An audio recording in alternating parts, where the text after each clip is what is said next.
And then he says, one of his favorite self-designations, he calls himself the Son of Man. Sometimes we think Son of God refers to his divinity and Son of Man to his humanity, but actually Son of Man is one of the strongest designations in the New Testament of his deity, not so much of his humanity. Do you know where this designation comes from, Son of Man? Turn in your Bible just briefly back to Daniel chapter 7. Because many of us may think when Jesus is Son of Man, he's saying, yeah, I'm a man. I'm a Son of Man, and I'm a Son of God. But that's not what the term Son of Man refers to. It refers to this passage in Daniel chapter 7. Another vision. So Jesus finishes this chapter. He references a vision that Jacob had, and now here's the vision in Daniel chapter 7. Look at verse 9. As I looked, thrones were placed, and the Ancient of Days took his seat.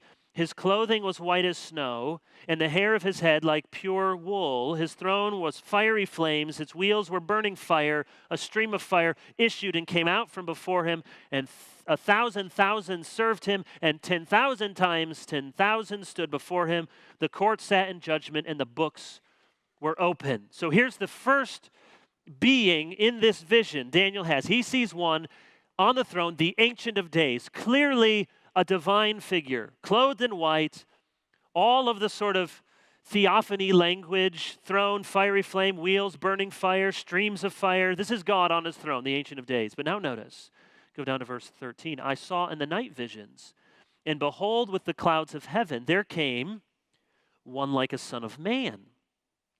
And he came to the Ancient of Days and was presented before him. And to him was given dominion and glory and a kingdom that all peoples, nations, and languages should serve him. His dominion is an everlasting dominion which shall not pass away, and his kingdom one that shall not be destroyed.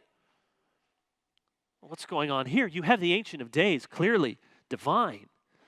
But now you have another being, something, called one like a son of man, who is not identified with the Ancient of Days because the Son of Man comes up to the Ancient of Days. And yet the Son of Man seems to bear all the marks of divinity equal to the Ancient of Days.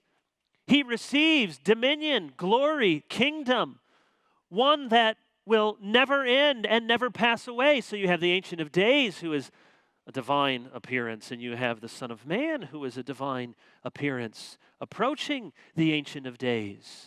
So when Jesus uses this phrase, as he does often, to refer to himself as the Son of Man, he's not saying, I'm human, though he is and was, but he's saying, I am the one at the Father's side.